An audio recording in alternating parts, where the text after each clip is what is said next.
So hi guys, mayong buntag. So nakahuli kog langgam. So na ako'y langgam oh. Pero syempre dili man ako ni ang kuno no, kay di man ako So ako po ni siya unya buhian.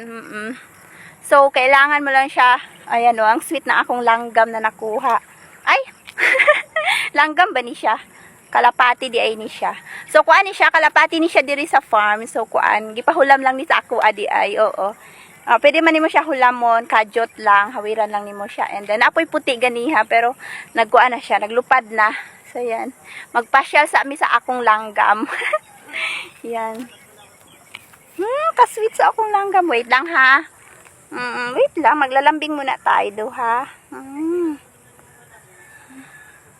Ang sweet niya. Wait lang. Cute naman ito. Kasi nahilig man dyan ko sa mga langgam. O, diba?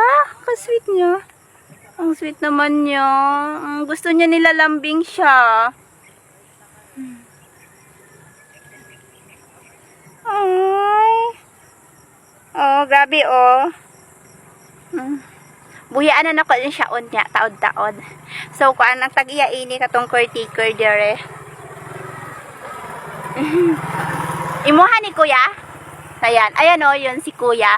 Siya ang may-ari nito. Iyahan ni kalapati. So, pagalagala naman yung mga kalapati diri sa farm. Kay lapad maning farm. So, yun na. Kato di ay katong dito o, dapita. Yan. Kuan dito may gatulog. Yeah, ang sweet naman niya.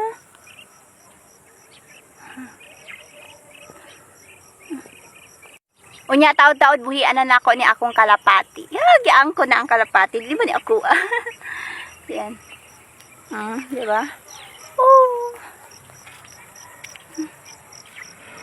Magsuroy-suroy sa amin sa akong kalapati. Ay. Buhian na nako siya, guys. Bye-bye. Dito na siya. Bye-bye, kalapati. Bye-bye, amping. Ayan, malaya na siya. Ayun na siya, ayun na siya. Ayun, lumilipad. Kuya, nandoon na yung kalapati o lumilipad. Lumilipad na. Paano mo yun nahuli, kuya? Paano mo siya nahuli? Sa kulungan. Sa kulungan? May kulungan ako doon eh. Uwi yan doon. Umuwi ba yon? Nauwi yan. Buti naman, umuwi, no? Matatalino ang kalapati. Wow! At pwede rin pala siya hawakan. Ayun, wala na. Kaya nga, kuya.